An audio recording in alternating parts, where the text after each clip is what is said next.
ਦਿੰਦੇ ਅਸੀਂ ਦੁਬਾਰਾ ਦਾ ਦਿਨ ਆਂਦੇ ਤੋਂ ਆਂਦੇ ਜਨਾਜ਼ਾ ਕਰਾਉਂਦੇ ਸਾਡੇ ਦਿਲ ਨੂੰ ਤਸੱਲੀ ਹੋ ਜਾਂਦੀ ਵੀ ਸਾਡਾ ਪੁੱਤਰ ਹੀ ਸੀ।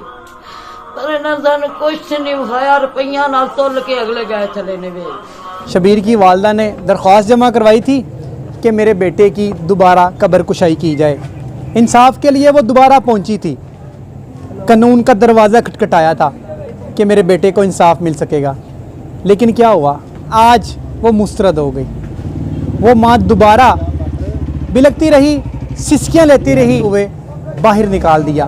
मैंने पुत्र कोई इंसाफ नहीं मिलिया, गरीबां को कोई नहीं इंसाफ मिलता, पैसे वालियां को इंसाफ मिलता, पैसे गरीबां को कोई नहीं इंसाफ मिलता। अस्सलाम वालेकुम, मैं हूं आमिर बशीर और आप देख रहे हैं आमिर राना ऑफिशियल। मेरे पीछे ये गेट देख रहे हैं, ये थाने का मेन गेट है। शबीर की वालदा ने दरख्वास्त जमा करवाई थी कि मेरे बेटे की दोबारा कब्र कुशाई की जाए। इंसाफ के लिए वो दोबारा पहुंची थी, कानून का दरवाज़ा खटखटाया था कि मेरे बेटे को इंसाफ मिल सकेगा। लेकिन क्या हुआ, एप्लीकेशन जमा हुई लेकिन आज वो मुस्तरद हो गई।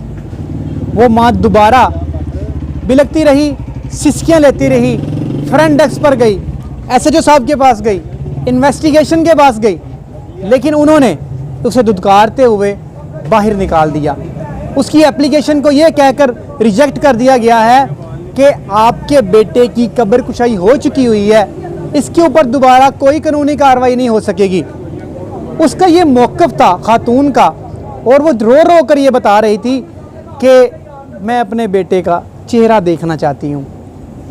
मैं पिछले तकरीबन 5 वीक से सो नहीं पाई, इसलिए कि मैं अपने बेटे की कब्र पर जाकर ये उम्मीद लगा कर बैठी हुई थी कि मुझे इंसाफ मिलेगा।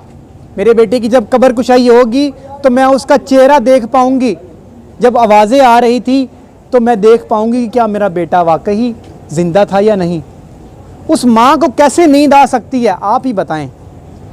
आपके भी बच्चे होंगे, आपके भी माँ बाप होंगे। अगर आपके साथ ऐसा होता तो क्या होता? क्या इन पुलिस वालों के माँ बाप नहीं हैं, इनके बच्चे नहीं हैं? क्या ये जो परेशानी है किसी अमीर के ऊपर बीतती होती तो क्या ऐसा ही होना था उस खातून के साथ भी? ऐसा ही होना था उस अमीर ज़ादे के साथ भी? क्या उसको इंसाफ उसके घर में नहीं था मिलना? ऑफ कोर्स मिलना था, लेकिन इसे नहीं मिला। उसकी रीज़न सिर्फ ये है कि ये गरीब है, इसके पास पैसे नहीं है, इनको कोई नहीं जानता। ये अपने इंसाफ लेने के लिए सिर्फ दरवाज़ा ही खटखटा सकती है।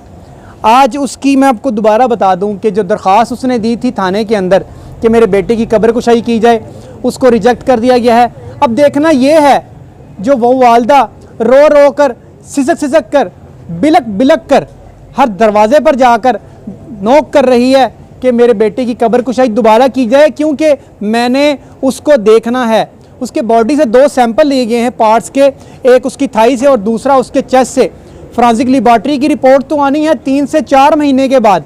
लेकिन क्या तब तक वो वालदा ये आस के साथ जीती रहेगी, सब्र करती रहेगी कि ठीक है रिपोर्ट्स आ जाए तो फिर उसके बाद देखते हैं कि क्या रिपोर्ट्स में वो ज़िंदा था या नहीं?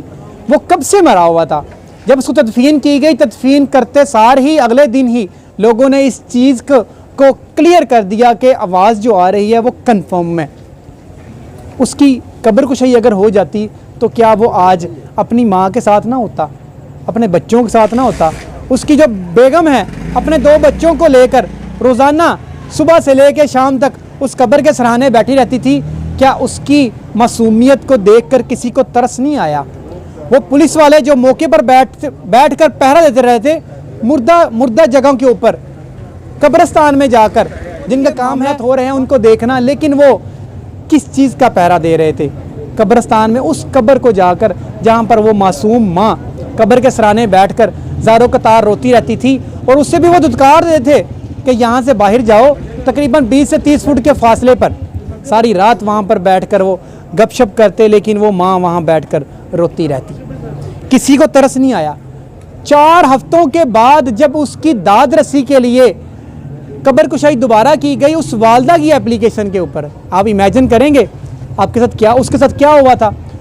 आदम इकट्ठा हुआ था तकरीबन 3 से 4 हज़ार अफराद का उस गाँव में, लेकिन उस वालदा को, उसके घर वालों को, उस खा उस मकतूल के बच्चों को, उसकी वालदा के साथ साथ उसकी बेगम को और उसके जो बाकी फैमिली मेम्बरान हैं उसको चेहरा नहीं देखा गया।